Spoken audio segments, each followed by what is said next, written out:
family. Welcome back to Dark Woke, your direct link to all things politics, comedy, and culture. I am your host, Janae Future Khan, champ yapper and frequent nuisance in the activist and comedy worlds. Let's get dialed in. But just before we jump, Dark Woke is a self-funded, self-produced show. We're on Patreon/Dark Woke. I am so grateful for all the support and for you just taking the time to listen.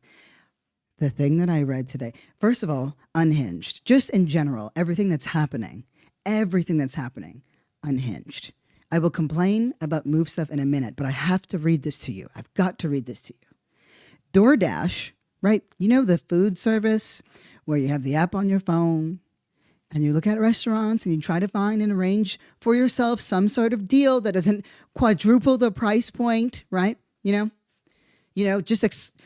Just layers of exploitation, right? Already in the whole exchange of it, right? Why this came about, the lack of infrastructure for disabled folks, right? The fact that we live in a gig economy and people need to have work. And at the same time, the entire infrastructure is increasingly exploitative.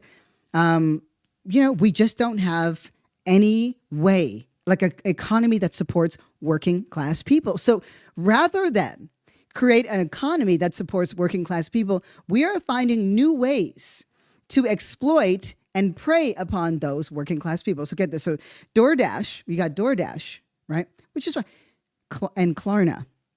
Klarna is a service that allows you to defer payment or allows for installment options, right? Sometimes interest-free, sometimes not. So now these two have made a deal together, right? Where you can choose to pay for food deliveries in interest-free installments or deferred options aligned with payday schedules. Oh my God, the terms of service in that, just the fine print. They're going to want your toes. You're going to want some pho in the middle of the night, and they're going to come sever your fucking toe. And if you don't do it fast enough, they're going to be like, Didi Mao. Sorry, that was unhinged. But do we not see how deranged this is? Like, I don't want to be on TikTok or on YouTube watching a man, right? Like a smart, budgetary man, a man who's good at breaking the things down and helping you understand how you got into a financial hole. He's going to be yelling at millions of people who went $18,000 in debt so that they could get a gordita crunch. Like, that's where we're headed. This is batshit. Like, I'm going to be in prison and they're going to be like, how did you, what did you do? I bought some rotisserie chickens. I had them sent to my house, and to stay out of prison, for some chicken skins, they'll take some cartilage from my left knee. I didn't need it at the time. This is nuts. I don't like this at all. I don't like this at all. I went into debt because I couldn't pay the interest on my tacos. I got some carne asada tacos, so they took my right eye. I hate it here so much.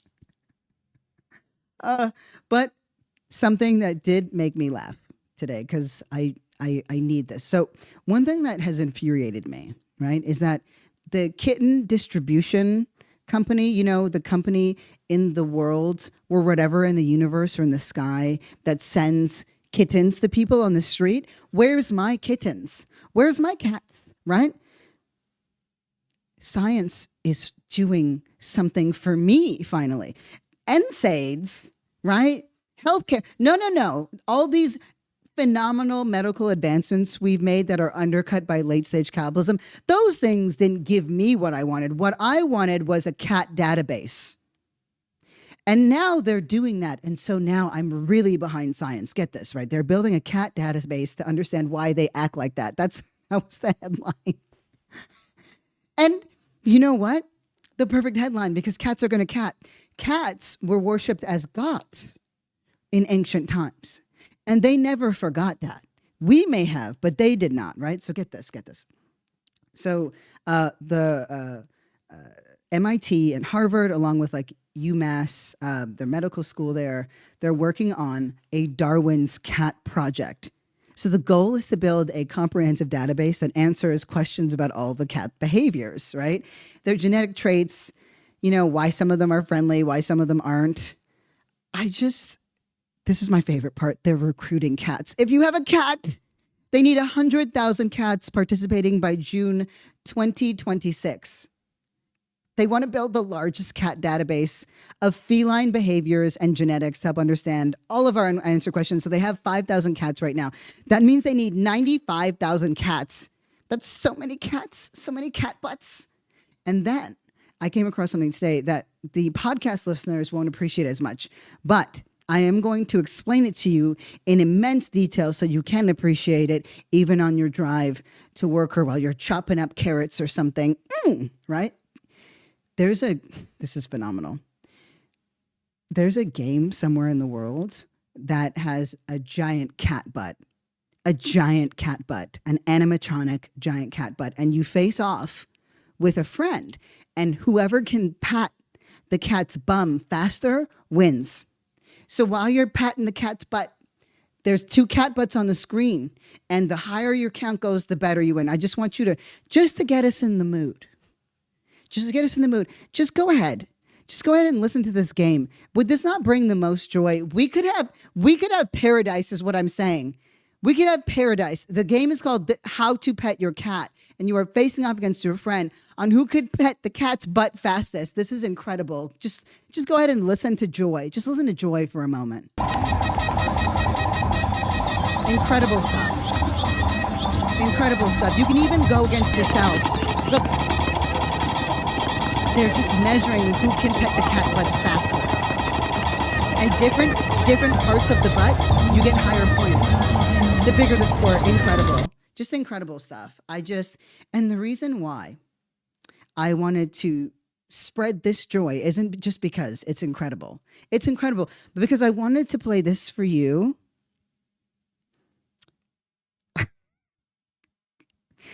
There's a reason. Not just because it's unhinged and it's like if I wrote something in comedy. So we talked about Ye, we talked about the manosphere and how he sort of embodies this like absolute nihilism, which, outside of the fact that you decide life is meaningless, there's something that's endless. There's the meaninglessness and the endless troll and how all of these things play into each other.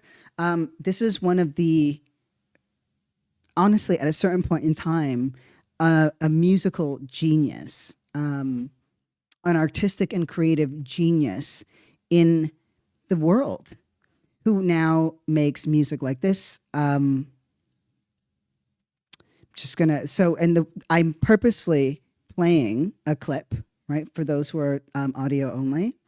And in the clip is Aiden Ross, who's listening to Ye's music. Now, remember, Aiden Ross is one of these like anti-trans, got banned off of, Twitch because of his weird misogynist positions. He's also in his early 20s. He's one of the #1 streamers in the world.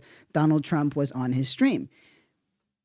What's his reaction going to be? I'm not going to play the entire clip for you. So this is from his song Rari. I just need you to get the lyrics. And then I'm going to tell you something that's happening around the family, right, with Kim Kardashian, because we need to pay attention to the culture. So where is Ye right now creatively, right? Sure, he's wearing MAGA hats and he's creating clothing with swastikas on it now, right? You might recall around 2020, etc. He was very anti George Floyd, which is like you're anti the man who was murdered by police, right? But then he tried to popularize White Lives Matter shirts post that. Ran around with Candace Owens for a while, but now he's on another level. He's just the crash out is tragic, Greek tragic level, but he is, to me, is the embodiment of everything, of the most extreme versions of the manosphere, right? Where even somebody like this, somebody like Aiden Ross, right? One of the most controversial people on the internet, but one of the biggest players in the manosphere is like, whoa, I just need you to get this. Right. This is why having conversations on the culture and weighing in on the culture and edging and elbowing our way into the culture is so integral, because everything, as the culture goes, politics follow. So yeah, where are we at right now with this? Ooh, there's the word Nazi in big letters. That's great. But the song, this is a clip from Rari, and this is also includes Aiden Ross's response to it, his reaction to it. This is what we call on the internet a react. Rari. She wanna hop in a Rari. I see that look in her eyes. She wanna hop in a ride. Okay, so far so good. Actually, I'm like feeling this a little bit. I said, are you ready to die? I said, are you ready to die? They telling me that I'm a bully. I'm anti-Semitic fully. They saying I'm like a... Okay, he just said I'm anti-Semitic fully. They said I'm a bully. I'm anti-Semitic fully. Okay, well, that's weird. Keep going. like Hitler, but how am I acting like Hitler when I'm a fucking nigger? Oh! Okay, and there it is. There it is. That's where we're at right now. A musical genius turned this. Wow. You know what? Why don't we just get the rest of Aiden's response? My God! Yeah. Telling me get off of Twitter. Dude! No, Yeah. chat. Dude! That's too much. What the fuck was that? This honestly, that music, first of all, at least he's clearly writing his own lyrics. So he's definitely not using AI. Although AI might say some shit like that, to be honest with you. This is batshit. Like this is nuts. I know most of you will be familiar with Ye, but like this guy was no lie, a musical genius. And this is like a parody from like the 90s. This is what when they were just saying shit like this. They say I'm a fucking Hitler. How could I be a Hitler when and the hard R. And you want to know something? I felt that hard R. I felt that hard R. Wow. Yeah, this is too much. Rari. Sorry, we gotta pull it back. So, yeah, when he said, whoa, let me just like, Nigger. Oh my God! that hard Telling me R. get off of Twitter. Dude! No, chat. Dude! What the fuck was that? Right. He's almost too much for them now. But why I'm bringing this up, right? Here we are in the culture. So what Ye is doing really strategically, there's no strategy here, right? But what he's doing and how he's able to garner so much support is because he's saying he's a dad whose rights are being violated. And that is a huge, huge thread in the manosphere. Now, you might recall I played you that clip from Joe Budden's podcast where Melissa Ford is talking about her experience of sexualized violence, right? And they immediately ignore everything that she says because they want to talk about this conspiracy against black men and how black men aren't considered good fathers, etc. And I think this is a huge part of it. It's like it's entrenched in misogyny, the idea that, these mothers are constantly trying to take our rights away. They're constantly trying to make us pay child support, even though they're part of a movement that talks about the structure and family and all this shit. It's bullshit. So TMZ, right? TMZ reported that Kim Kardashian abruptly ended North West visit with Kanye West, that's her father, right? After learning from security guards that Andrew and Tristan Tate were on their way to the location and would be in the presence of her daughter. So again, here's Kanye West all online saying she's trying to violate my rights as a parent over my dead body. Fathers don't get any respect. As a black man, this and that. And this is like, it's wild to me. But you're bringing your kid around Andrew and Tristan Tate. Now, you recall, I played that clip for you where Andrew Tate was literally yelling about how his 21, if he ever had a daughter, she would be married and pregnant by 21 because that's her most fertile years. She would not have any agency on her own because otherwise she'd be a whore in Vegas, right? You remember how he was talking that talk? And that he would choose her partner, right? That's who Ye is going to have his kid around, right? So TMZ, here's a, just want to read this to you here. Can I make this bigger than I have? No, I don't think so. I don't think you can read it there, but there's no point. Okay. But this is from TMZ. Kim and Ye's co-parenting relationship hit a new low Wednesday as he fired off a string of outrageous posts on X. The most offensive to Kim being the one where he accuses her of sex trafficking due to North's involvement in an FKA Twig song and accompanying TikTok. So one of the big fights that have happened recently is that Kim had a conversation with Kanye West his name's Ye now, with Ye years ago. Sorry, I just like smacked the mic with my face. Hopefully you didn't hear that. But the point was to copyright her name, and that they had already discussed that. This is to protect North from people abusing her name, of implicating her in all kinds of things. This is very standard procedure for a minor who is in the public eye, and especially for a child of celebrities. But she also is a young person who has all these creative interests, and Kim goes above and beyond to protect her child from any kinds of exploitation. I'm going to tell you something. Ye wanted her to participate in all this like Diddy shit. He wants to put her in songs that he wants, but again, he's very aligned with this like grotesque culture that is really cruel and disgusting and outrageous to women and girls, right?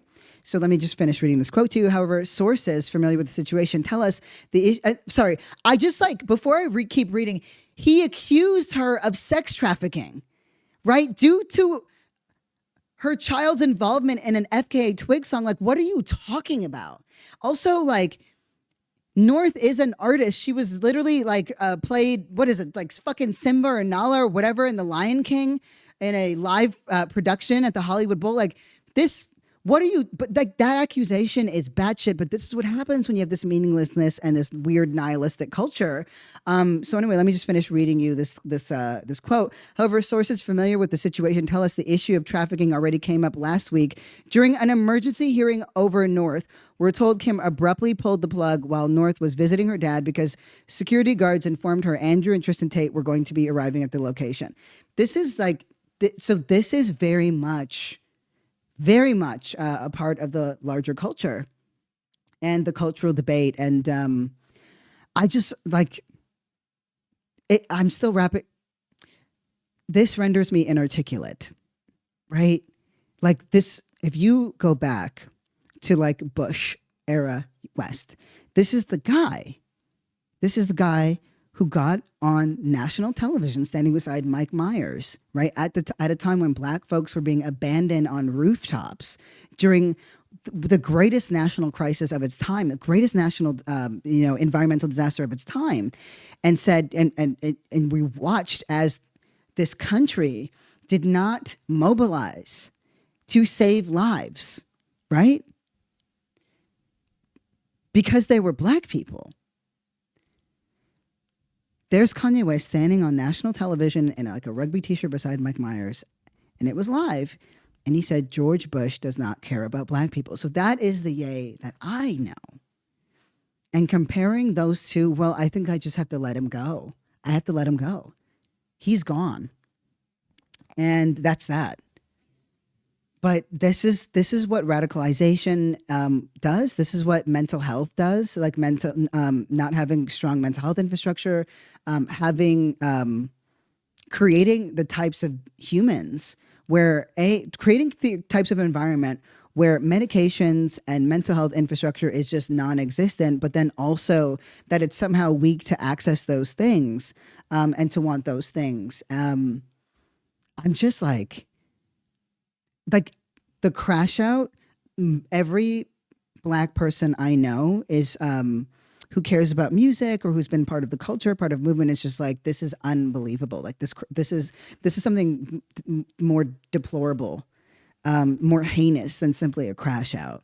This is wild. I'm reminding myself to make more eye contact with the camera, because I did watch one of the videos because I'm trying to, get better at this. And I was like, yuck, like I don't even make eye contact with you all. Why would you watch this video? Anyway, we got to move into some, this is about to be a fucking banger, and not like the ones where I go up and yap for 2 hours. This is a more traditional episode, and there's something I want to talk to you about. Okay? So, yes, an executive order has been signed to gut the Department of Education. And all the reasons that you can imagine for why this is happening are correct, right? The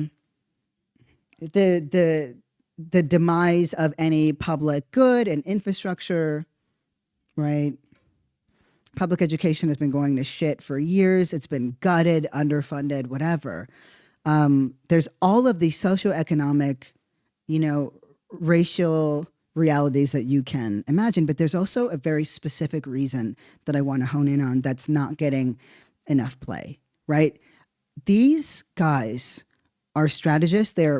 Everything is about money for them, but it's also about controlling power and controlling perception, two things that we are not completely aligned with on the left. And that's really what we're going to be talking about more. But I want to play this clip for you because it's very, very important and has everything to do with why the Department of Education is being gutted. I'm going to play a clip from my boyfriend, Steve Kornacki. I don't know if he knows that we go together like that, but we do. But he's the guy who comes in and he makes sense of the data. He's a data guy, and I'm a data little guy. It works. So let me play this clip from Steve Kornacki, and then I'm going to tie these threads for you. Yes, we're going to be talking about AOC and Bernie Sanders. We're going to be talking about No Other Land, and all of these things are connected because we've got some serious excavating to do because their plan is very, very clear. Our plan, less, but that's okay. This is why we're here. This is why we're in this shit together. Let me play this Steve Kornacki clip from my little boyfriend. Big board with a deep dive into our new poll numbers on DEI initiatives. So, Steve, what can you tell us?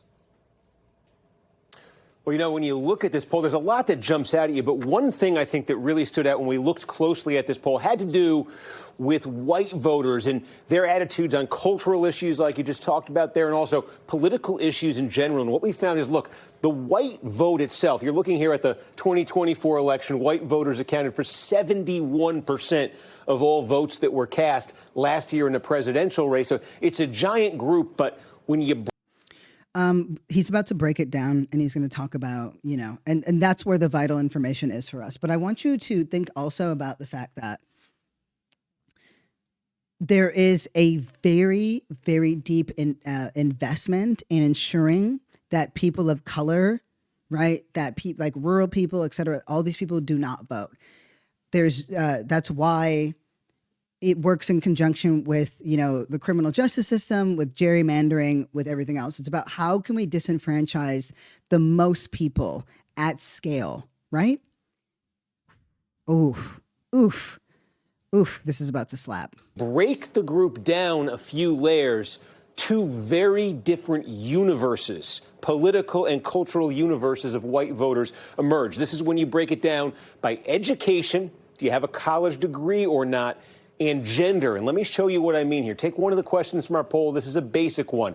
What's your opinion of Donald Trump? Is it positive or is it negative? Now, among all white voters, it's 52% positive, 45% negative. He's mildly popular, Trump is, among all white voters. That big group is 71%. But we're getting there. Break this down by gender and education. White men who do not have at least a four-year degree, a bachelor's degree, talk about blue-collar white men, generally speaking here, 69% positive for Trump, 28% negative by a 41-point margin. That's massive. That's a massive margin. I really need, this is going to come back up. This is where we need to lock in. This is the only time where I've seen the letters 69 together and didn't giggle. Trump is popular with this group. Now take a look at the other end of this spectrum. The unsexiest way to you're ruining 69. Just, you know what? Round it up or round it down, fuckers. We're talking about white women who do have at least a bachelor's degree. This is a more economically upscale demographic here. And look at this. It's night and day.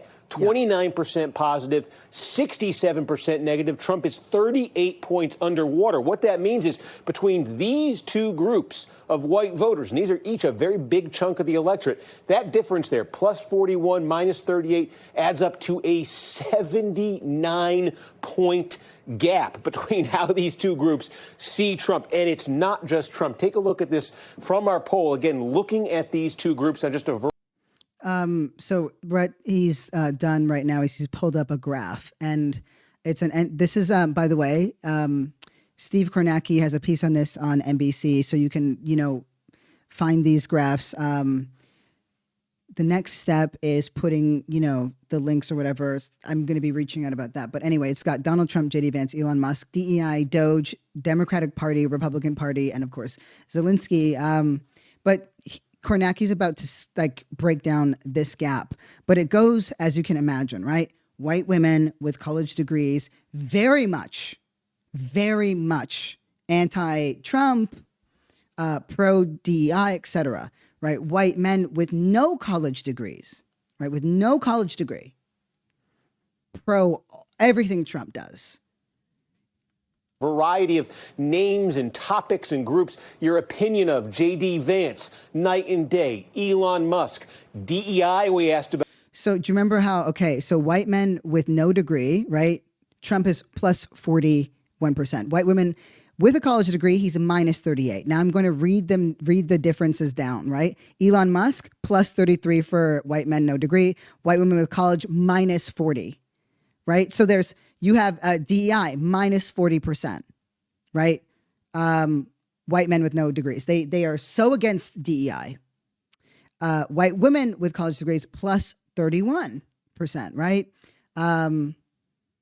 So we got a gap here, 70, like that, goes from 79 points in difference down to Vladimir Zelensky, which is, 58 points.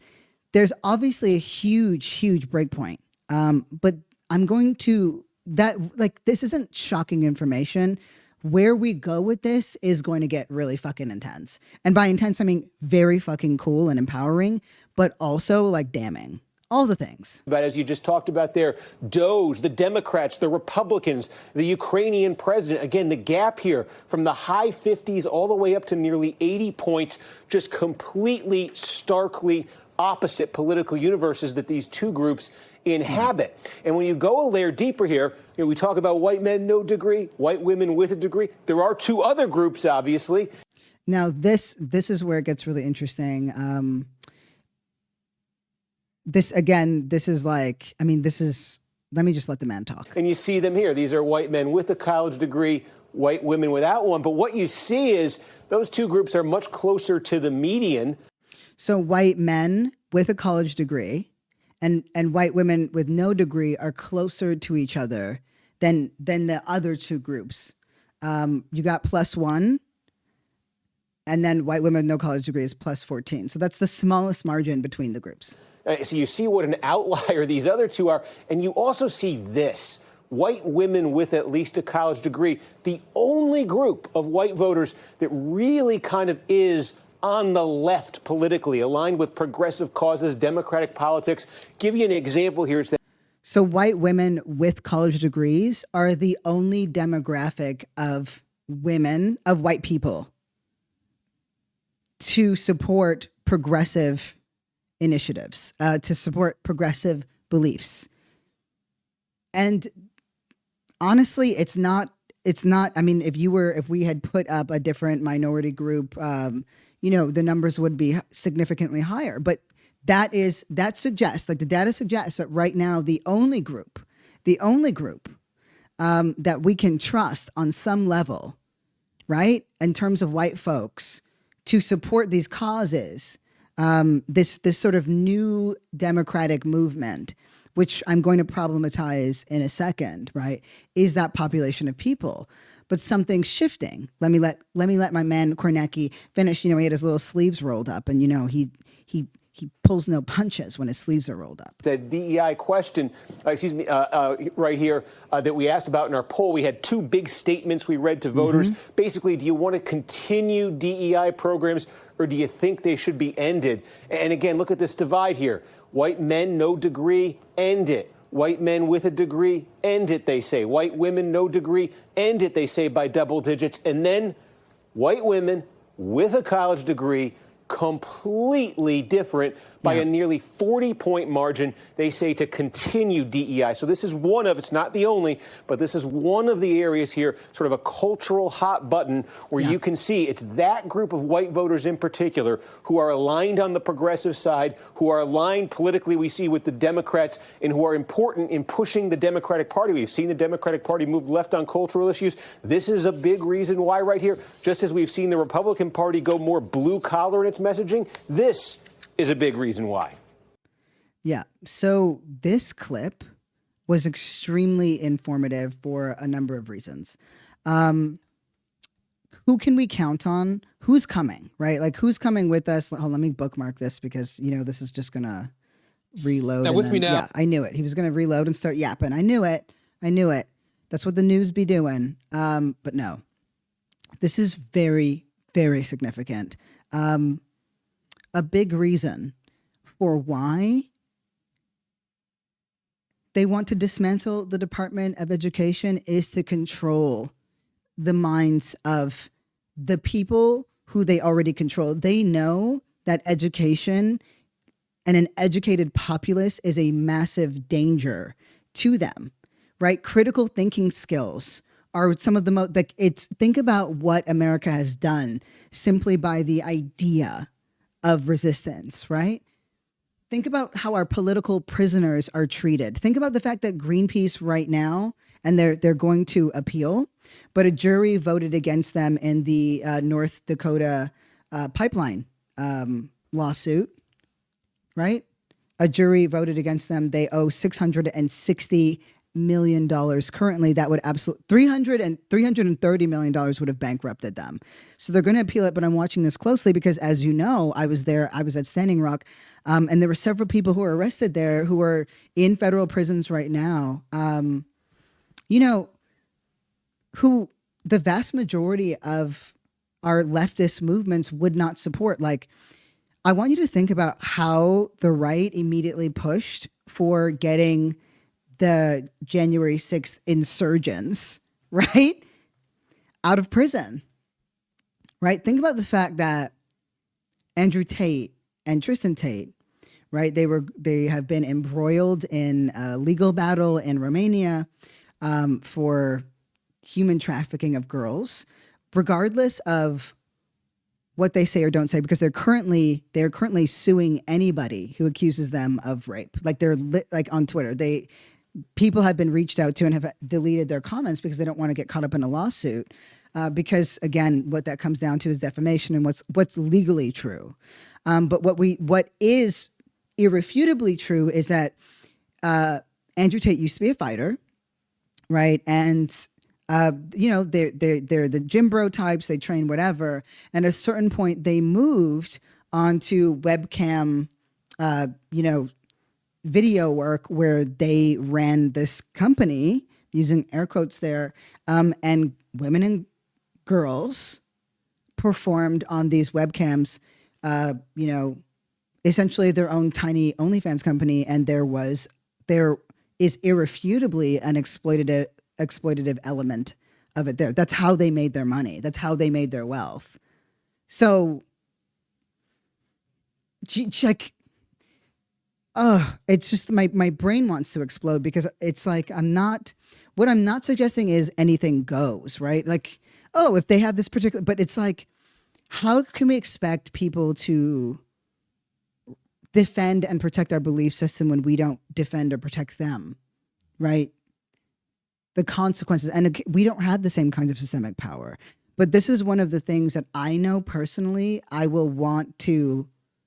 have expectations of for our next political leaders. I think we need to get much clearer on our ass, because one thing that is very evident to me is that we simply do not have our own belief system. If you ask what our belief, like, I can tell you what the right wants.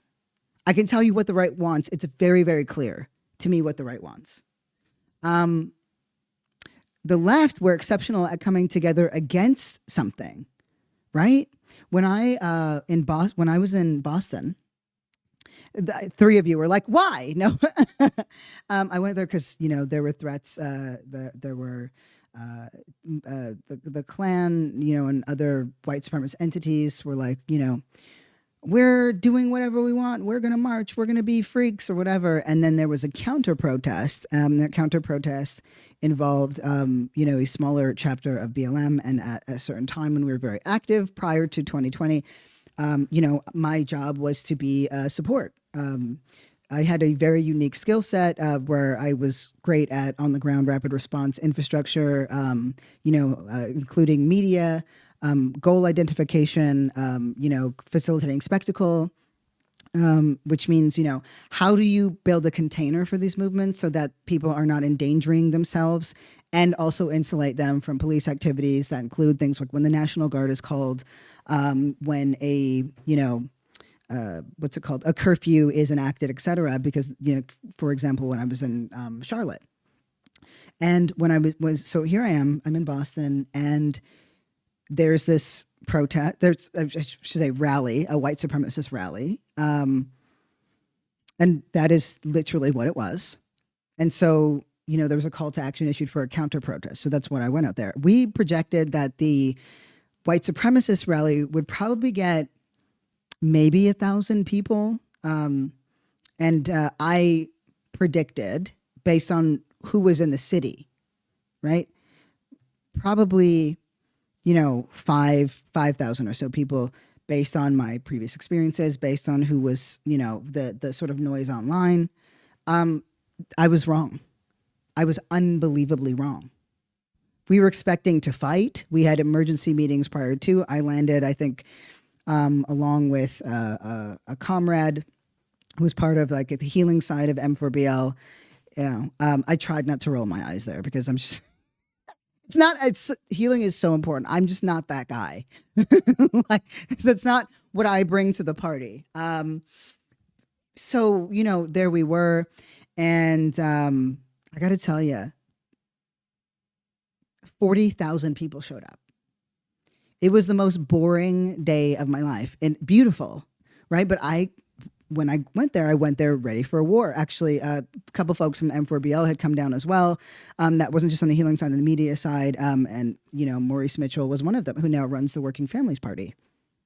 And 40,000 people, 40,000. It was a fucking parade. It was stunning to see. I mean, I was there standing on this truck at the front and there were more people than my eyes could see. And that's how we mobilize against things. It's harder for, right? It's a lot harder to mobilize for something. And I'm bringing this up very intentionally because today I had to get on an emergency call. And one of the producers for the film, No Other Land, really is unnerved. And I know why, right? And we talked about why. And I needed, they needed some advice. And it's because they're in this impossible situation. So again, No Other Land is a documentary on that primarily focuses on the West Bank. And it features the friendship and relationship between an Israeli man and a Palestinian man. And then it also uplifts, this company called Resolute, which is a shoe company that is run by Palestinian women. And if you can, please do go buy a pair of shoes. It's to me, I see this as a call to action for supporting Palestinian economy. But anyway, that film, which has won now Oscars, has not been picked up for distribution anywhere, which is unprecedented. I did read an article. It was I think it was in Variety that explained that political documentaries are just not in right now. They're not getting picked up anywhere because nobody wants to upset anyone in this administration for fear of getting attacked. Right? I mean, it's pretty disgusting. And then, of course, we don't have a bunch of billionaires on the left. We don't have a clear culture on the left. And there was a guy, Skoll, who used to fund all of these incredible documentaries, progressive documentaries that talked about things like climate change, et cetera. He doesn't want to do that anymore. You're not going to see a lot of political documentaries on major platforms for the next few years. Again, this is a call to action for like DIY and, going to smaller film festivals, et cetera, but you're not going to, the culture is so antagonistic. But here's the thing that they've been struggling with. So this is a film that really, like, you cannot look away.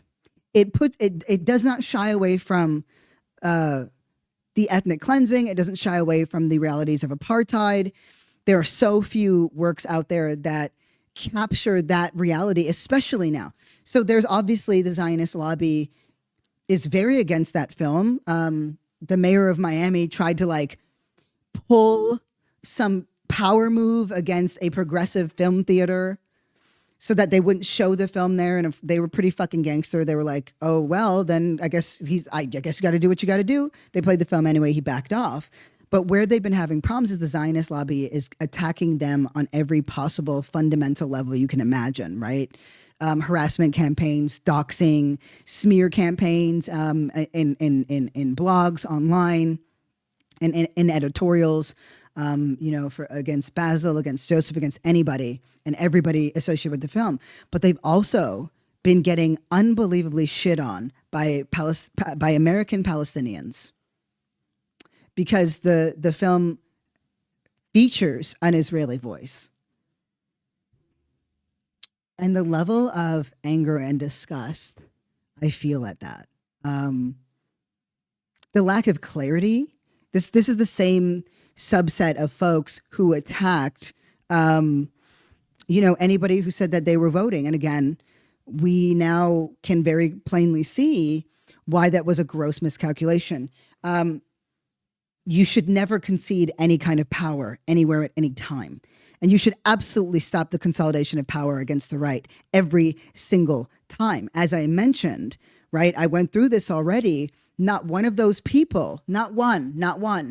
And I know because I follow the careers, the trajectories of everybody I was in a movement with, not one of them have moved into anything that has done any useful or meaningful work or work at all. Who said that Clinton and Trump were the same, right? And why this is so important, is because you are now attacking your own. You are attacking your own. You're attacking your own interests. You're calling your own folks sellouts. You don't care about the Palestine. Like the whole point of this, right? Of the film and everything else was actually to drive as much attention to Resolute as possible so that some families could eat outside of the random GoFundMes that exist, and keep funding those fucking GoFundMes. But this is about investing in Palestinian futures. But you want to wax poetic online in weird political abstractions. How does that connect to like now AOC and Bernie Sanders? Okay. So Hassan Piker is, the biggest leftist streamer in the country, and he interviewed them. They held this massive rally in Vegas, and he went out there and he interviewed them. And of course, now his own people, not all of them, of course, right, but a larger subset than one would hope, is actively shitting on him. But before that, let me just play. I want to play a couple of clips, right? I want to play a couple of clips here from this rally so that you can get a sense of what is being said. So again, AOC and Bernie Sanders were in Vegas, and I'm playing some clips now because, of course, the infighting about the supporting the Dems and how they have blood on their hands and everything else has reached another crescendo, which is amazing to me in the current political reality that we're in. And then I'm going to just circle back to that education piece and what we learned from those clips. Let me just pull up this AOC clip right now, bring it all the way to the beginning, and here we go. So let me share with you exactly what I mean. Because when they like to call us radical, and what they like to call me as radical, I believe is common sense. I believe that when a person gets sick, they shouldn't go bankrupt. in the wealthiest country in the history of the world. Common sense. I believe that a minimum wage should cover the minimum cost to live. Common sense. And by the way, we should see that not paying a living wage is also a form of corporate welfare and looting. Because big companies like Walmart and Amazon often rely on the food stamp program and public coffers to cover the wages that they won't pay. That's right.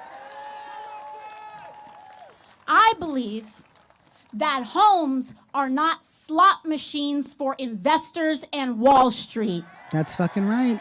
BlackRock owns more homes in fucking America than regular people, basically. Like, it's wild. They just buy up huge swaths. Like, that's a major contributor to the to the housing crisis here. And it's not illegal. To extort working families out of every last dollar that they have. A home is sacred. And when your landlord jacks up your rent by half overnight, or housing prices skyrocket because Wall Street treats our housing market like a casino, your government should fight for your ability to keep an affordable roof over your head. And finally, I believe our elected officials should take on abuses of corporate greed everywhere they find it. Yep. We must get big money out of politics and make clear that our country is not for sale. And that is why I don't and never will take money from lobbyists and corporations. Okay, that is a great clip. I'm going to now read to you, right, something from another great person. To help so let me share with you exactly. Hey, girl, AOC, I'm talking now. It's futures time. Check this, okay? So Chris Smalls, some of you may recall that name. So he's the guy. Like he's sorry, I was reading and talking at the same time because I don't know how to like balance my life. And there's like, I wanted to find his exact words because I bookmarked it, but I closed the bookmark because I got overconfident. I want to read, I'm going to find it right now. But basically, so he's the guy who, Christian Smalls, thank you. Christian Smalls, this is what he said. Now, Christian Smalls is incredibly important, okay? He led the first serious initiative, and it was successful in the first union movement in Amazon. He helped to found the first labor union in Amazon against an unbelievable amount of billionaire might, okay? Not popular, the way that they are anti-union, the way that union busting works, it's incredible that he was able to lead that. This is what he said, right? This is a tweet of his. AOC and Bernie gonna lead people right off the plank into the Democratic Ocean Party of nothing. It was all caps. Just out here talking the same talking points, wasting your time and money.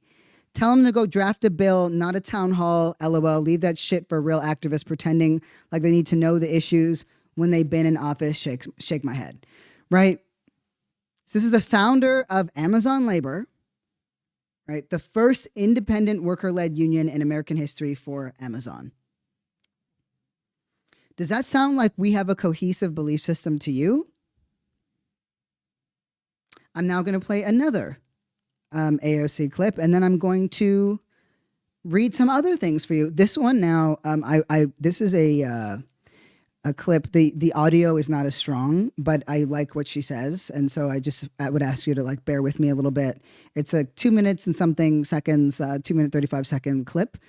So just know you might need to turn up your volume for it if it sounds like crap. And now remember that this is activations that they're doing together. AOC and Bernie.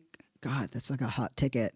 Wouldn't that be such a hot ticket? Anyway, and they're like fight oligarchy rallies, right? So this was live from Vegas earlier. Tura.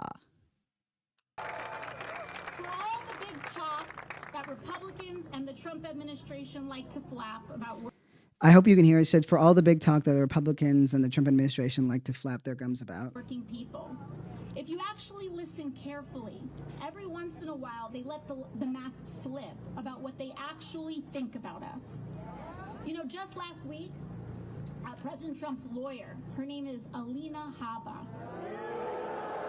she went on television, and when she actually had to be faced with explaining her job, and when she actually had to be faced with doing her job, this is what she had to say. Quote, what intellectual thought? And she was asked about me. Quote, what intellectual thought? You were in a bar.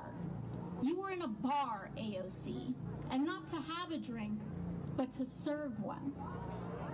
These, I'm going to whisper because your volume might be louder. These people hate working class people. The Republicans, they hate the GOP, the Trump administration, the oligarchy, these billionaires. They absolutely hate. They hate working class people. They laugh. They laugh. These uneducated voters who are loyal to Trump, they laugh. They laugh and they laugh and they laugh. And I want you all to understand, I don't care what the song says about me,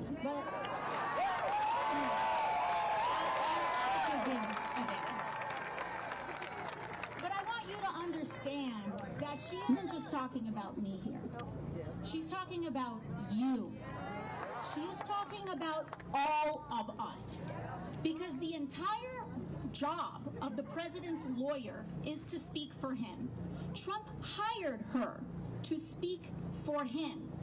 So imagine what it means for our country that the president's own lawyer cannot even conceive of a working class person being intelligent simply because of the job that they have. That's right. This woman could not even recognize the American dream if it was fed to her on a silver spoon. But understand that this kind of disdain for working people by the most powerful people in this country doesn't just come from not being raised right. It's a shorthand for Elon Musk and Donald Trump's entire political agenda and a certain ugly kind of politics, lying to and screwing over working people so that they can steal from our health care and Social Security and veterans care to pay for tax cuts for the wealthiest and bailouts for their crypto billionaire friends. There's a word for this: corruption. Right. They're going to have their little Democrat, talking points. It's not going to slap as much as the shit we, online. But it's good. It's good. And it's what we need to hear. And it's what we need to know. We need to know that somebody's doing that right now. So Hassan Abi, who's Hassan Piker, he's got a lot of infrastructure because he's been doing this for a while and a lot of fans. And he's got a group called, a community on Twitter called, Hassan TWT. So Has TWT. And that's where the community can get together and they kind of debate or they fight or they post or whatever. And this is something I pulled from there because they're having this massive fight right now. But it's like, it was quite overwhelming. I don't typically visit these types of places, but I wanted to know what their response was to Hassan sitting down with AOC and Bernie several years, after the fact. So this is Hassan really needs to give this man, that's Bernie Sanders, and AOC up. At this point, it hurts us. These people are genocidal Nazis. He doesn't really act like it. I'm really confused about that framing. Perhaps it's because I enjoy being right and I don't use words that I can't prove. It's just wild to me. And of course, the reason for that is they're basing it entirely off of these voting records. Now, if you understand geopolitics and the way that American Congress is set up, we've talked about how the empire is in decline. And this is actually the point that really pisses me off more than anything, right? They all say it's the empire and they're anti-empire, this and that. And this is the thing that upsets me.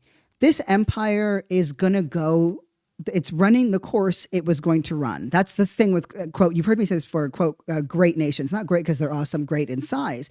We know that this is an empire in decline. That's just objectively true. Its reliance on Israel is proof of that. Its overwhelming reliance on Israel to ensure its positionality in the world, to ensure its access to resources, et cetera, is proof of that. Why would you want, right, people who look like you or who are poor or disabled or of color or whatever to suffer more, or trans to suffer more in that period of time? It is an empire in decline is not it for debate. Your nihilism, your moral superiority, which is based in nothing, is not an accelerant for it. All you're doing, the only thing that you are increasing is the suffering of everyday people so that you can make what? A point that nobody gives a fuck about because you don't do anything. This is the one thing that's starting to really upset me. And it's okay. It's not an upset that that I can't work with. And my frustration is not the level of frustration where I can't engage, right? You might recall, some of you on Instagram, you know, when I do the outreach work, my what I convey is very different because I have a job to do. My job is to debate and persuade, and remain curious, you know. But in reading that, it's really tough. It's really, really tough. You know, Bernie just voted on a resolution calling for, actually, do you know what? I want to pull up this other thing because the justification that people are using again is their voting records. Here's another one. Interesting that we are relying on those who are committing and defending genocide to somehow fix our workers' rights. I have to laugh. I barely know how to wrap my head around like what I'm reading. It just gets worse.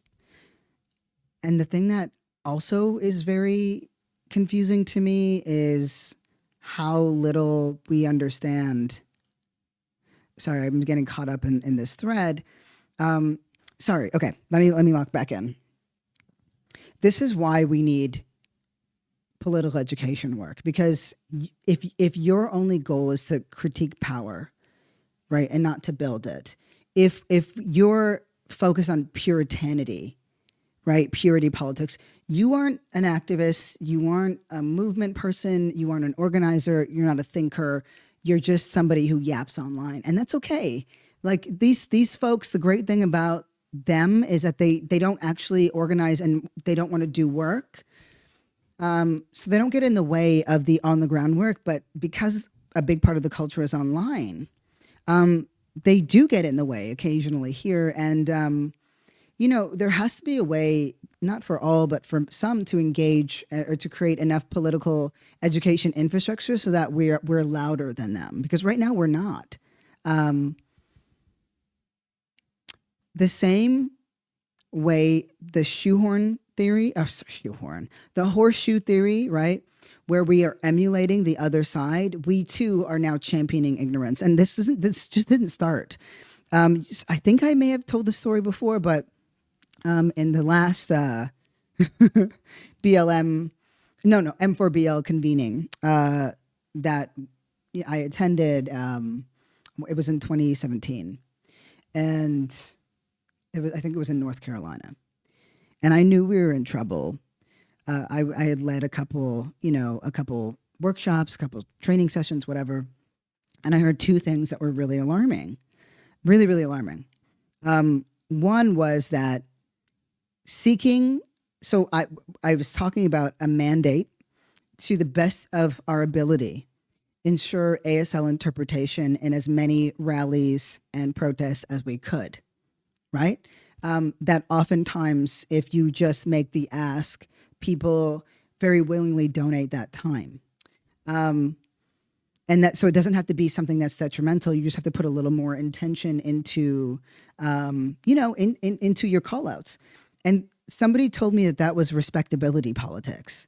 This is a room, like everybody who was attending, there were a couple of feds that we didn't know of at the time. Yikes. Agent, sorry, I'm like shifting and whatever.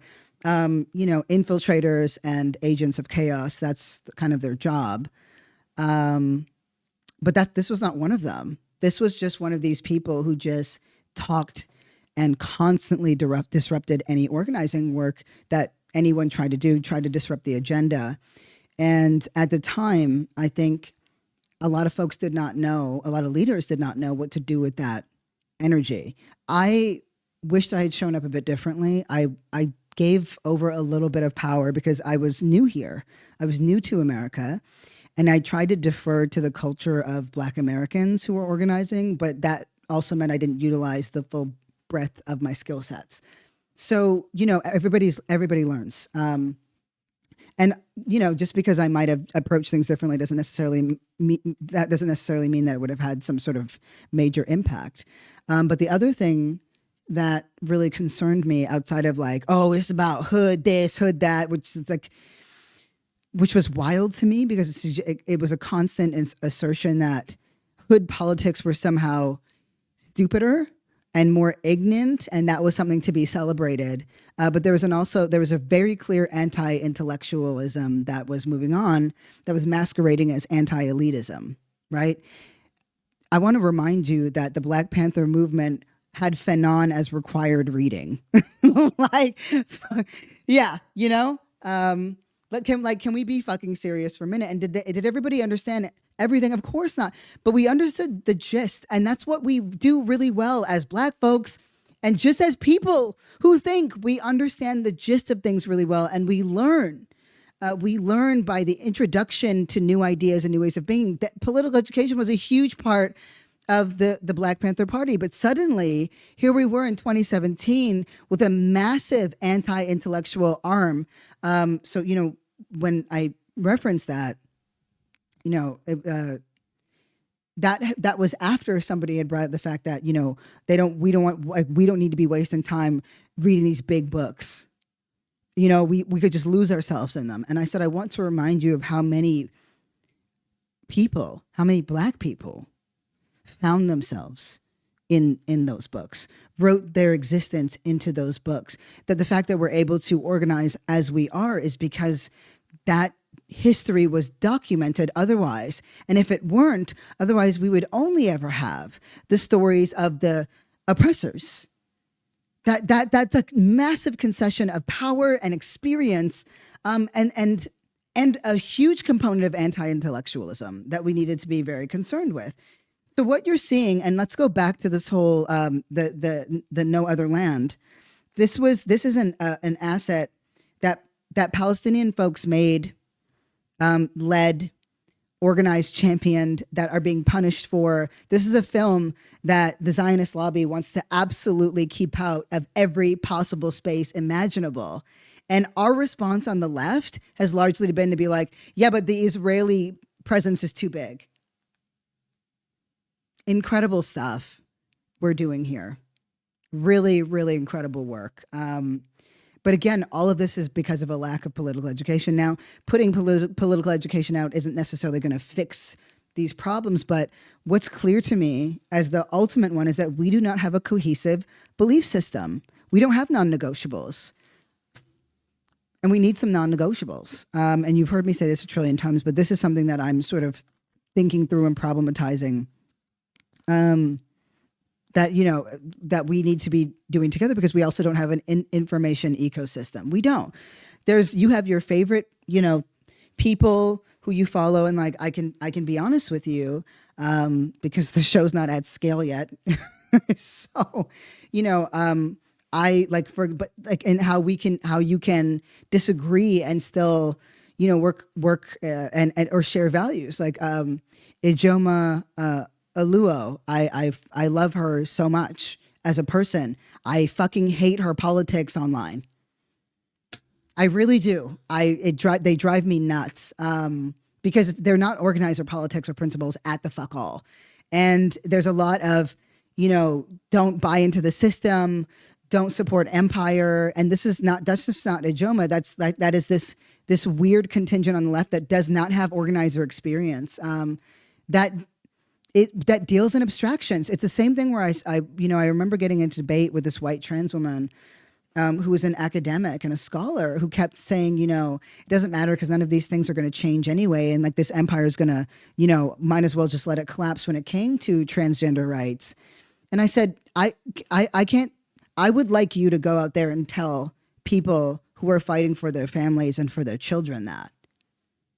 Because you clearly never have to confront them. Now, this is obviously not true of Ijoma or anybody else. I'm not being specific. I'm showing that we have a very, very broken information system and we have zero non-negotiables. Zero. Because all these folks saying you should be out on the streets and you da-da-da-da-da-da. When they go to fucking prison, where are you?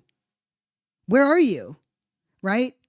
The reason why I fuck with Ijoma so hard is because I know if my ass ended up in a fucking prison cell somewhere, she wouldn't sleep probably until I was out. That type of principledness does not exist in left culture as a whole. So these moments, why they're so important is because they are very clear and strong indicators. Like the fact that we don't have cohesive, support around women's rights, right? We don't have cohesive support around Black rights, whatever, but we have to figure out what our non-negotiables are here. Class is something I think we can really fight with and on because it's going to allow for buy-in. And why? Let's go back to the beginning, right? You heard a lot of people cheering for AOC, right? I'm going to play you a very, very, very, very fast clip, right? Of what's the name of this shit fuck human being? Did I save it? Yeah. Oh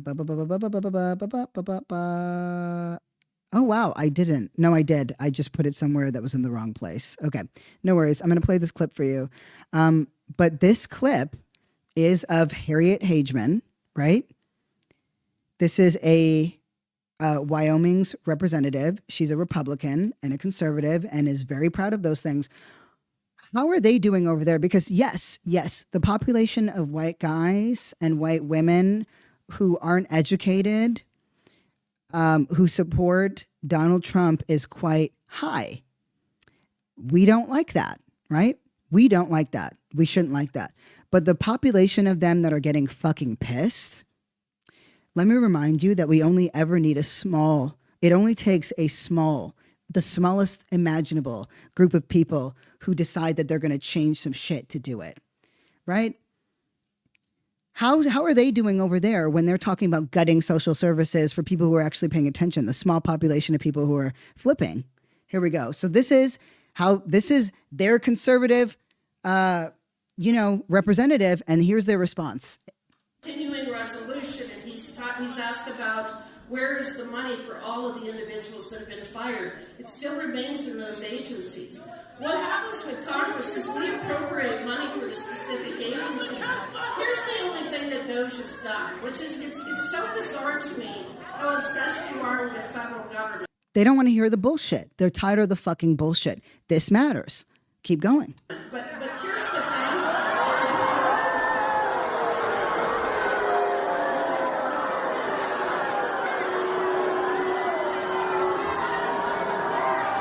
That's right.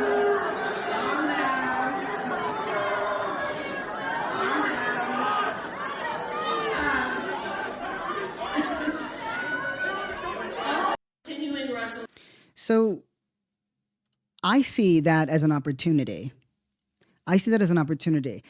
I am not in the business of increasing suffering to make a point that no one is going to hear anyway because they're all suffering so much. I'm the type of organizer that believes that we have to consolidate our power and also stop the consolidation of power across the right at every fucking turn. I'm of the belief system that when we fight, we win. This isn't about believing in the Democratic Party. This is about identifying who the fucking levers are that will work in our interest, right? And being realistic about the fact that there is no third party option that's coming at all. This empire is in its last big era. That's not the end of the world. That's not the end of America. Britain has not been the biggest superpower in the world in decades. So I don't understand the logic here. To me, it's a lack of power analysis. It's a lack of political education. It's a lack of fortitude. And it's weird. It's a weird game we play online that I have no interest in playing because I don't celebrate the suffering of human beings. And the fact that we're still here, right, is unbelievable to me. Elon Musk is out here, saying things like, wow, trans violence is extremely far above normal levels. I don't have time for these games. But the important thing to note, it's weird because I'm pretty sure that I saved a clip where I was talking about Bernie Sanders voting records. But we'll just talk about that tomorrow, because this is something we're going to be talking about for a long time. The other thing is when we say fuck the Dems, and I've mentioned we got to say who, we need to be specific. I love specificity, but it's the fact that I remember when I got my media training, right? Remember when I told you when I was like looking like a little tiny angry Chinese man with my hands behind my back and my militant scowl. And I got media trained, and they were like, here's how you do your hands. And I was also part of that training was breaking down the fact that there were like hundreds of Democratic Party affiliates. That when we said the Democrats, who are we talking about? You're talking about the DNC? You talking about the DCCC? Are you talking about the Democratic Senatorial Campaign Center? Are you talking about the Democratic Party of Arizona? Are you talking about the Minnesota Democratic Farmer Labor Party? Are you talking about the New York State Democratic CMT? Are you talking about Washington State Democratic Central? Like, there are subsidiaries within the DNC, but there's also, look at Open Secrets and you can look at how much money each of these entities get. So which entity are you talking about? I had no idea. I just thought the Democrats were just the Democratic Party. Then you had these houses and everything else. Nobody explained to me that there were hundreds of Democratic entities, some of which you will find, a Palestinian running, right? Which we know happened. What about the fact that it was Black organizers who believe in a free Palestine and an end to apartheid that pushed through Jamal Bowman and Cori Bush? Where were we when the Zionist lobby went after them? No, because fuck the Dems. We don't have any loyalty. We have no political cohesion. I want to make some non-negotiables, one of which is that we actually fight and support our political prisoners and pay for their fucking bills and have that as an actual mandate. Because the same people who are telling people to go and risk their lives on the street are the same people never on the street who don't follow these court cases with any level of diligence, and who don't care. They don't care. And it's not like simply, oh, well, we do. No, but if we don't create some rules around what our belief system actually is and what some of our non-negotiables are, we never will. We can't support our folks the way that they need to be supported. I know that if any, buddy came to get me right now, there'd be a couple of posts online, but it wouldn't matter. That would be it. Why would I risk my life knowing that? We all know that I absolutely will. I'm not a person who's like, oh, that's not going to happen, because I've seen it all happen. I've seen what happened to me, and I don't think anything I've done is that important. Look what happened to me. I spent tens of thousands of dollars were spent to try to get me some security in this country, like a place to stay for sure. Some sort of safety, didn't matter. And that's partly why people burn out. That's partly why you're not hearing a lot of Black folks who are organizers coming out swinging. They're going to come, but it's because we know, right? When Bree Newsom was facing, charges for climbing up that pole, everybody shared those pictures, but you don't know the cost. You don't know the cost of that federal court case where she was facing years and years and years isolated in a jail cell in a federal prison, right? Because that's what they do with political prisoners. They don't tend to put you in Gen Pop. They put you in SHU. So I'm irritated for sure, but it's okay. These folks have always existed, and it's okay to change your mind, and it's also okay to debate. And it's the best. My work is not to shame people; it's to build as compelling a case as possible against what they say, and try to appeal to those emotional needs. But I'm doing that for the other side as well, because the left is not special. But I'm going to tell you something.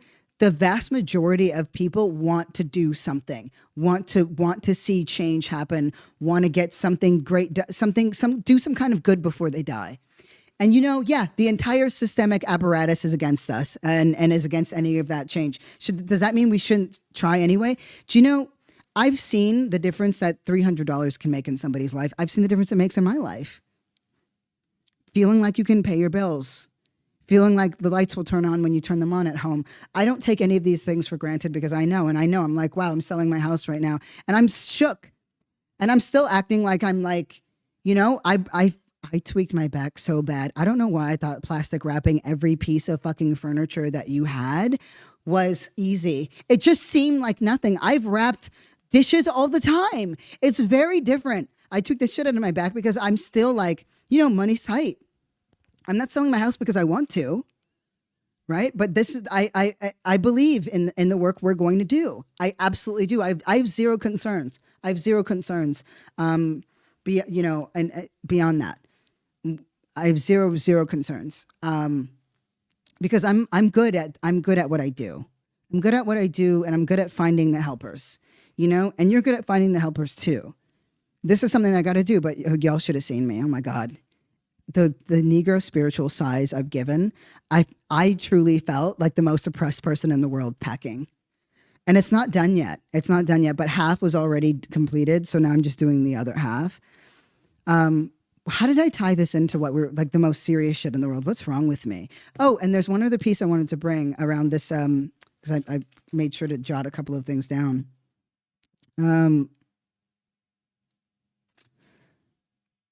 I guess like the last thing I want to really talk about,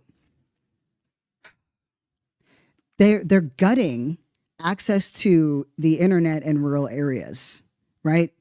They want us uneducated. They want us stupid. They want us angry, right? So there's something called the Universal Service Fund, right? So Congress made it. Think about, all of the little fiber optic cables and everything else. And we know that obviously the internet runs worse and shittier. I'm using air quotes, so like shittier neighborhoods, right? Which just means where people of color live, where Black people live, where brown people live, certain zip codes. Like the quality of your internet is largely incumbent on the zip code that you live in. But rural areas are far more expensive to wire, right? We talked about Rewiring America and how that would fall under some of their purview, where oh my God, Stacey Abrams, is a lead consultant over there, and has done some pretty incredible work. But they're more expensive to wire because their residents are more spread out.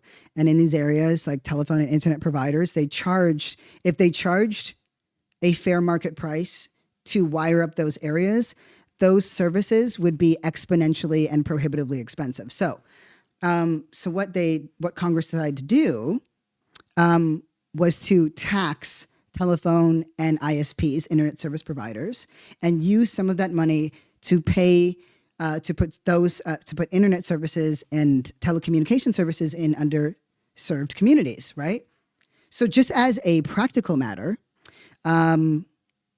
service providers pass the cost of these taxes onto their customers in urban and other cheap to serve areas, right? So Americans living in cities wind up subsidizing telephone and internet in more sparsely populated regions in the country. So of course, because the ISPs are still bitch niggas, right? They're putting that cost onto us. But this is okay. This is okay. I could support this. We do support this whether we want to or not. And it should. I want a government that puts that onus back on where it belongs. But I'm okay with this, right? This has been 30 decades of precedent, right? And because the amount of money the fund must raise to achieve universal service varies year to year, Congress tasked the FCC, the Federal Communications Commission, with determining how much money the fund should collect from service providers each year. When you have somebody like Lena Khan, the former chair, leading these things, you know you're getting some good shit going down, right? The statute also provides the FCC with detailed instructions on how to determine the amount it should collect, right? So right now, that case is being, this precedent is being reviewed by the Supreme Court. Right? This is called the Consumers Research case, and it's worth watching for two reasons, and I'll end the episode here. One is Judge Anthony Oldham is a Trump appointee who is widely considered a strong candidate for promotion to the Supreme Court in the administration.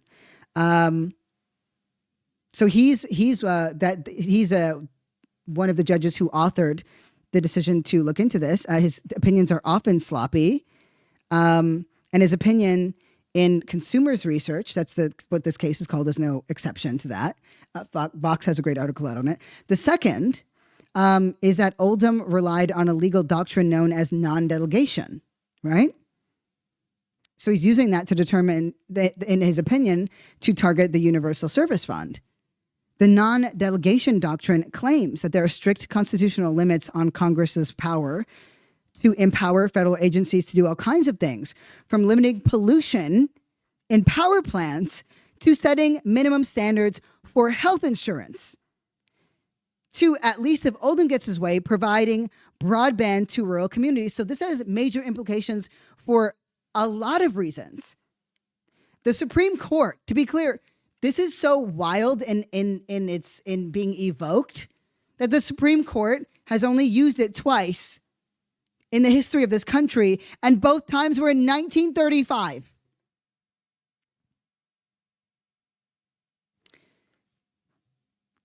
Again, poor people in America, and including poor white people in America, will be disproportionately impacted by this. People in the South will be disproportionately impacted by this. But again, they're relying on people's lack of education, by their inability to do any kind of critical thinking. And they want to ensure that there is a constant populace of idiots that they can control, whose emotions they can manipulate. And that's it. And what is the ultimate goal of this? Why would they be interested in doing this, right? Why don't I play a clip for you from one of the best thinkers on the right, Steve Bannon, who Gavin Newsom tried to get on his podcast. Here he is talking to disgraced former CNN host Chris Cuomo, who I really liked. But he's obviously trying to do this whole like center bullshit, which is really frustrating to me, but he's still handsome, so that's okay. But he's pissed. He's really fucking irritating me. But here he is talking to Steve Bannon. Why don't I let Steve Bannon tell you what the overall goal is here and why they need a constant supply of dummies who will vote for them, even though they are gutting every single piece of infrastructure that these folks rely on. And again, I say dummies out of frustration, but at the end of the day, when I put my fucking organizer hat on, I have a job to do, right? But here on Dark Woke, with you all, especially at this stage, I can still be bitchier. But why don't I let Steve Bannon tell you what the goal is? I am a firm believer that President Trump will run and win again in 2028. So I've already endorsed President Trump. A man like this comes along once every century if we're lucky. We've got him now. He's on fire, and I'm a huge supporter. Want to see him again in 2028. And obviously, anybody who doesn't like what you say, but judges it as a function of a lack of intelligence, doesn't know anything about you. I don't make that mistake. You're a smart guy. You know he's term limited. How do you? Bannon is brilliant. He is a piece of shit. I'm just going to pull it back a bit. And sometimes a blowhard. But he's incredibly strategic, and often what he initiates on the right, they have the money, the resources, and the leverage to see through. So again, Cuomo just asked about term restrictions. I just pulled it back a bit. Why don't we hear what Bannon has to say about that? He's term limited. How do you think he gets another term? We're working on it. I think we'll have a couple of alternatives. Let's say that. We'll see. We'll see what the definition. We'll see what the definition of term. We'll see what the definition of term limit is. All right. Well, so you're talking about litigating this issue, because I don't want people to listen to our interview and say Bannon's cooking up an insurrection. Bannon is cooking up. You know what I mean? They already fucking did that, and nothing happened. These guys. I mean, it's just okay. I want people to get a straight take on where your head is. What are you suggesting? Chris, as you know, I've had greater long shots than this. When we supported President Trump after the election, I realize you don't believe the election in 2020 was stolen. We do. We fervently believe that. When President Trump went back to Mar-a-Lago on January... All of them, Chris. Jesus. Shut up, Hakeem. 2021, he was the longest of long shots to return to the White House. We said that day in our podcast and doubled down, having President Trump's back, that he was coming back, not just... And he's right. Go back to 2020, right? Trump was a fucking pariah. Somebody wearing a MAGA hat was something gross, right? We saw this huge wave. But we know what happened. They made a very, very, very, very serious and highly impactful strategy that focused on college campuses all the way up. They focused on culture work. It was highly effective, right? We take for granted the fact that the culture, it largely aligns with normal people, and normal people believe in healthcare and education or whatever, but that's actually, we overestimate that. And we are also deeply, deeply aligned, unaligned, depressive, unmotivated, and vicious with each other. We do not have an actualized left in this country. I think that can change. And I think we're on track for that. To win the primary, he would win the White House, and we had to get organized and drive that victory, and also start working on all the policies, what's called Project 2025 or the America First Policy Institute, but all those different think tanks that started putting in the policies that you're seeing today in what we call Flood the Zone or Days of Thunder, or however you want to describe it. But this is many years in the making. So we've had greater long shots than Trump 2028, and we've got a lot of stuff we're working on there. We're not prepared to talk about it publicly, but in a couple of months, I think we will be. So, yeah. Bannon's got like the war room and all these other things, and, but they have a very strong and robust media ecosystem, whatever. And look, this is not about hanging up our hat on the Dems and being like, they're going to do it for us. Of course not. Oh my God. No, what we need is an actualized active left. We need a belief system that is cohesive and one that understands power as the ultimate goal. It's about building power. That's it. It's about building power and then keeping that power. We do that. We have our fingers on the pulse of culture. We have our hands on the lever of power and policy, and that's where we get our nerdy policy wonks and our researchers out who know how to do good work. It amazes me how people will champion and celebrate, this particular. Like we talk about trans rights, we got to protect trans people and trans rights, but we won't fight to make trans rights. We won't fight to protect the trans rights and the precedents that exist. I think I'm realizing the extent to which we are politically incoherent, like our politics are incoherent. And of course, everybody's politics are incoherent, but ours are really bad. Ours are really, really, really bad. And it's okay. We're working against the lot. And, you know, we have more emo people on our side. And I think a big part of it is that people believe that their emotional needs ought to be met.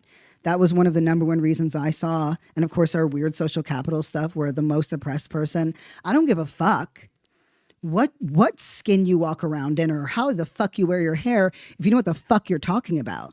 And sometimes the person who does not have the most direct experience is also the person who's most informed on a particular issue and a solution. It's about working and using these things together. So this one got me because I was just like, it's very clear why when you hear the end of this, which was Bannon and 2028, you get a real sense for why there's such a deep and vested interest in gutting the Department of Education. They want to ensure an ignorant populace for many, many, many years to come. And the dumber you keep people, the more easily manipulated they are. There's nothing more dangerous to any kind of authoritarian regime than informed masses and masses in solidarity.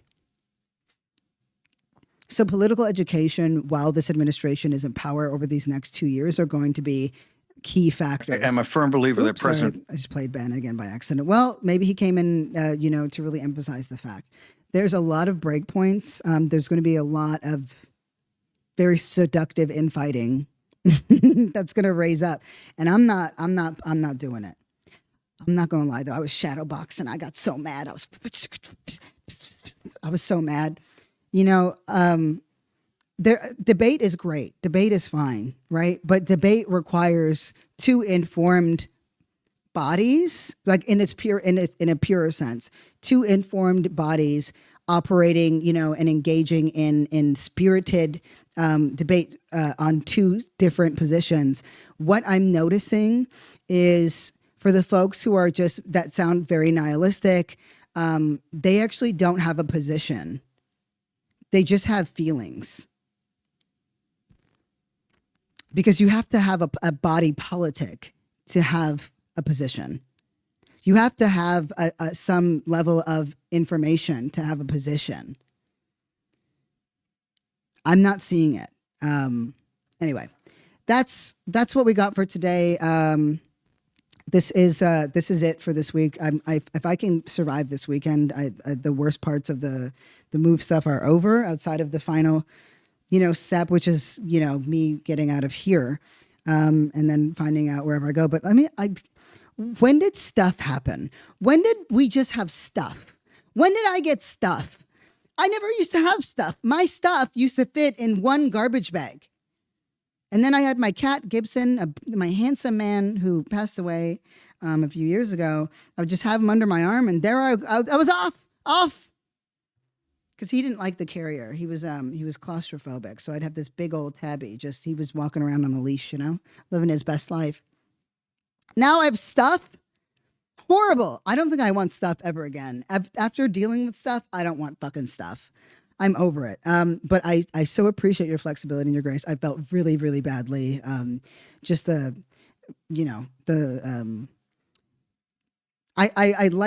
want a better information pipeline. So that's something that's on my top of my mind for, when an episode might not happen. And I think the Discord will really help with that. And also the links and everything else. Cause I'm so frustrated. I tweaked my back so bad.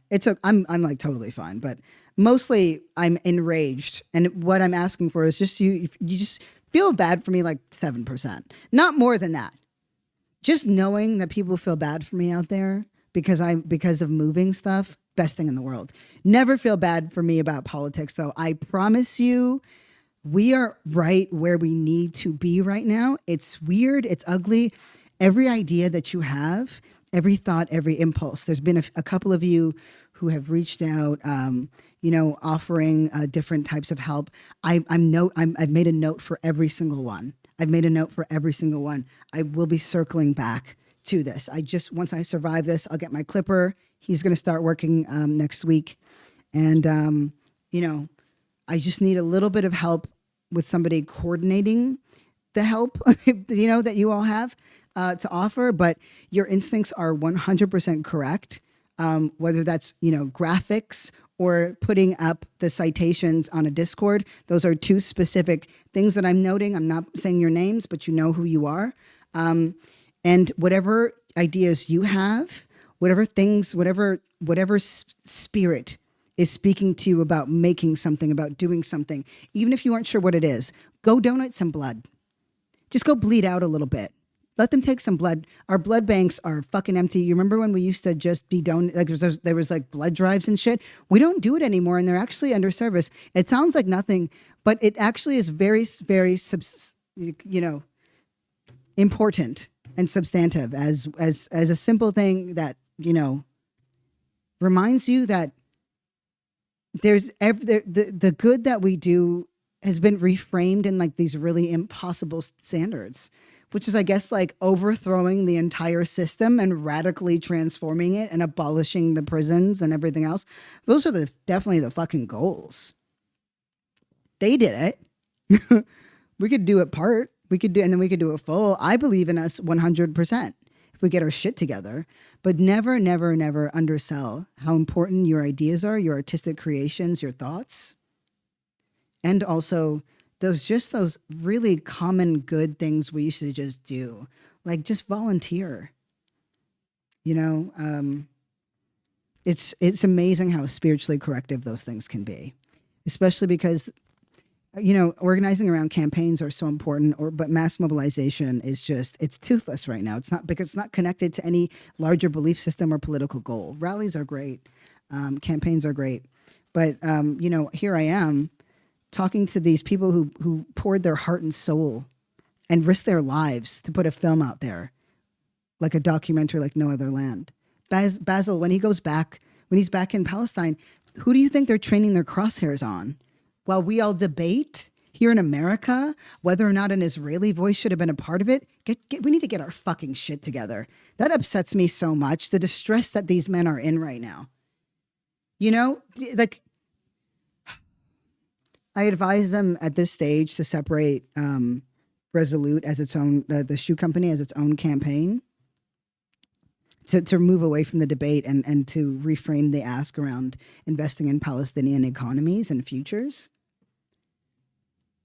The goal was to help the film would not only draw attention to these issues, especially while they actively murder more Palestinians. Israel does, Netanyahu, especially as these settlers are brutalizing. The settlers are the number one threat on the West Bank to Palestinians who are there. That's what the film focused on. But you want to debate about an Israeli voice in the film? What the fuck are we doing? These are the people who are the loudest, right? Isn't the whole point of their position to stop the genocide? Isn't that why they refuse to fucking vote? So now Palestinians make something because there's a loud or present Israeli. What is happening? This is what I mean when I say this aggrieved entitlement shit. It's wild to me. But the most empathetic interpretation, I have to like realign myself on the end because I just remember this is the end of the episode, is that they simply do not have the political education yet, and they're hurt. I understand this. I remember feeling this hurt and not having a place to really plug into, but I'm like,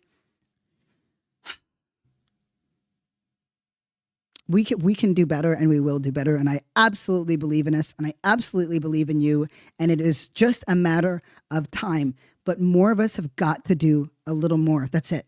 And I'm telling you, the time is coming, because right now the hard part is we don't exactly know what to do.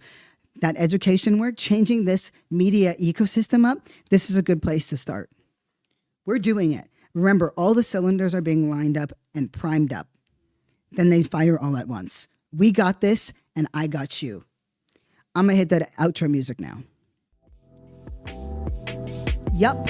I just want to say Thank you so much for listening to Dark Woke. It means the world to me. The show really is a labor of love. We got new episodes dropping all the time. Thank you for your patience coming up with these interviews and panels. Trust me, the infrastructure is getting there. I just need to survive this move. Don't forget, if you do have any questions, drop them to darkwokejfk@gmail.com. I want to hear from you. I guess you are the JFK team, really.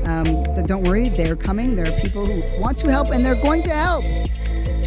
In the meantime, shout out to them and shout out to you, the listeners who make it all possible. Love you. Peace.